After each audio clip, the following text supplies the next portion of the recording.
Embaixapa, Shereve Brandon, and I'm a Peace Corps trainee, part of Group G52. I'll be serving 27 months in Paraguay. Guarambaré is where I'll be taking place my actual pre-service training. Right now, just staging. I thought I'd make this video just because a lot of people don't really know about the Peace Corps or what it is, so I thought, I'm going through it, I might as well make this video for you, and then also I'll be able to look back on this video after my tour of service and see what's up, see maybe how I've changed differently, how I feel about the Peace Corps, my host country nationals, just in general, and of course, to share it with you. So, what is the Peace Corps? That's what I get a lot. So essentially, the Peace Corps is an agency, a government agency. It was founded in 1961 by JFK. And essentially what it is a government organization with the express intent of promoting world peace and international friendship between countries. And it does this in 3 different ways. One, it helps interested countries meet their demand for trained men and women in particular fields. So a country actually has to ask the United States governments for Peace Corps volunteers. It's not something where the United States is like, we're putting a Peace Corps volunteer right here in this site, and you're gonna like it. Or, or some blanket threat like you don't get in USA or anything like that. That's not the case. If the country's interested, then they request Peace Corps send a volunteer. And Paraguay is actually one of the longest standing relations between the United States and a host country. It's been around since the early 1960s, I believe.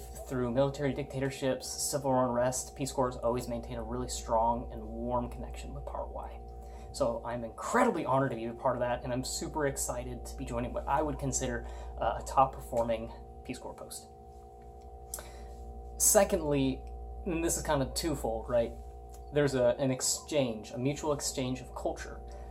We, as Americans, serve abroad without pay. We do get a stipend, but it's not a paid position.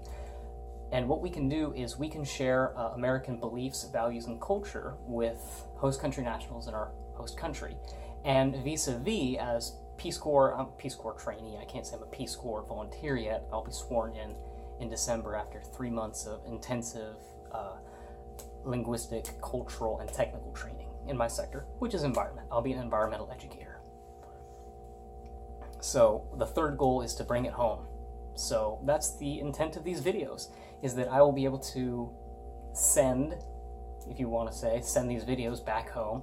People will be able to check and go, oh, that's what Paraguay is like, huh? I didn't even know where it was or how you said it. I'm probably saying it wrong too. Paraguay, tomato, potato, potato. I mean, it grows out of the ground and you eat it. So, big difference? I don't know. At staging, we really haven't been talking a lot about our host country culture, norms, expectations of dress or behavior. We'll be talking all about that at pre-service training, which takes place actually in country in the city of Guarambaré. So for here, we've been talking about things like identity mapping, right? This is how I identify, and there are going to be certain things that you are not going to be able to express when you're living in a foreign culture. So for example, let's say that you are an atheist, and you believe that that's the way to do it. Well, if you're living in Paraguay, it's a very Catholic country, and they're not as open-minded as we are in the United States. So maybe you're going to have to cut your hair, you're going to have to take out the piercings, you're going to have to dress a little more conservatively than you'd like to stateside. And these are all just sacrifices you're going to have to make to be accepted by your host community, so you can really be an impactful change. And people see you as someone who's supposed to be there instead of this American who's weird. Know what I mean? Maybe you do, maybe you don't. That's just how it is.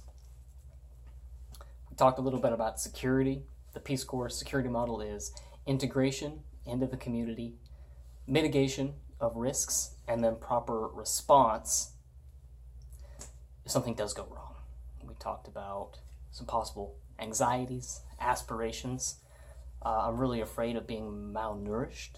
Not that I won't get enough food, but that I won't get a variety of vitamins and nutrients, and then I'm going to be kind of wasting away. I'm already a kind of skinny guy. Can't really afford to lose a lot more weight. But I'll be living with a host family, and I'm sure they will feed me el gringo flaquito. Skinny gringo. Anyway, that's what I got. It has been a whirlwind of information, more so just meeting people. Meeting people that are gonna become, they've said, your spouse could be sitting here in this room right now. Your future best man could be sitting right next to you and you wouldn't know it. Your lifelong friend you're gonna meet in country. And I got no reason not to believe him, so keep an open mind, being flexible.